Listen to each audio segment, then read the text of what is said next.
Welcome. We have a handful of exciting new updates and additions to forms and surveys that the dev team is very excited about. So we're going to walk through those now. So as you can see here, I'm just in a demo form. I'm just going to add a couple of elements to make this look like an actual, we'll do email and phone or email name and address, just to make it look like a form. But the first thing that we're going to walk through is the ability to add background images and to add headlines. So that is one of the first updates. And by headlines, I mean headline images. And so let me go ahead and walk through that. So first thing you're going to do is you're going to come over here and you're going to click on Styles and Options. And underneath Styles and Options, if you click on Styles here, if you scroll down all the way, almost to the very bottom, you can see that there's now an option here to drag in a background image as well as a header image. So just to show you what that looks like, I'm going to go ahead and open up my file here and add in my background image. All right, so I just uploaded in my background image, as you can see, and now I'm going to do the same thing with my header image. Go ahead and load that in.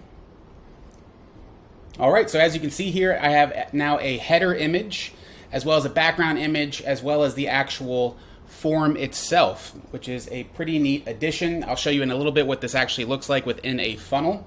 And this same thing applies if you're doing it in the survey. Same exact rules. So here is a demo survey here. I went ahead and just added in last name, email, first name, just as an example here. But it's the same exact process. Underneath the styles and options, you're going to click on styles. You're going to scroll all the way down pretty much. And here we go. Background images, header images. You would do the exact same process. Now, the next thing that I want to show you, that's pretty neat, is that there are new line and box options for inputs. And so by that, that means right here where it says like full name, address, email, you have the option now. So you can see right here underneath styles where it says input style, you can choose line if you want. So you can see how it changed it to where it looks like somebody's just typing in on top of a line, or you can go the traditional box route. Now you can see it adds a full box around the field that people will be entering in. And so you can edit either one of these. If you scroll down, there's an option that says field style here. And so underneath field styles where you can edit, like so this box for instance, let's say I didn't want border or solid as the border type. Let's say instead I wanted dashed. And you can see now that the lines are dashed, or I can do dotted, or I can keep it as solid. I can also adjust the width of it if I want to. So 2 pixels, you can see it makes it bolder. Same thing is true if you do line instead. So you can see I have the bolder lines here. But if I go back down to field style, I can also make it dotted. I can make it dashed. Any of those options, whatever you want to do there. You can also change the width, the corner radius, all those different, the padding, anything you want to there. So that's the second thing, is the line and box options under styles. And the final thing is this full screen mode. Now when you click into full screen mode within the actual form editor, you're not going to see anything happen.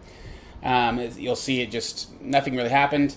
However, I'm going to show you just in a quick demo funnel that I built out what the difference is. So if you leave full screen mode off, it's going to look something like this. You can see the form itself does not expand all the way to the edge of the background.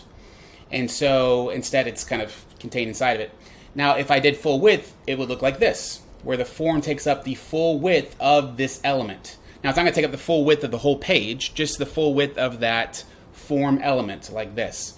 And so that is the difference between non-full screen versus full screen within a demo form. And those are all the updates. Very excited about them. Thanks so much.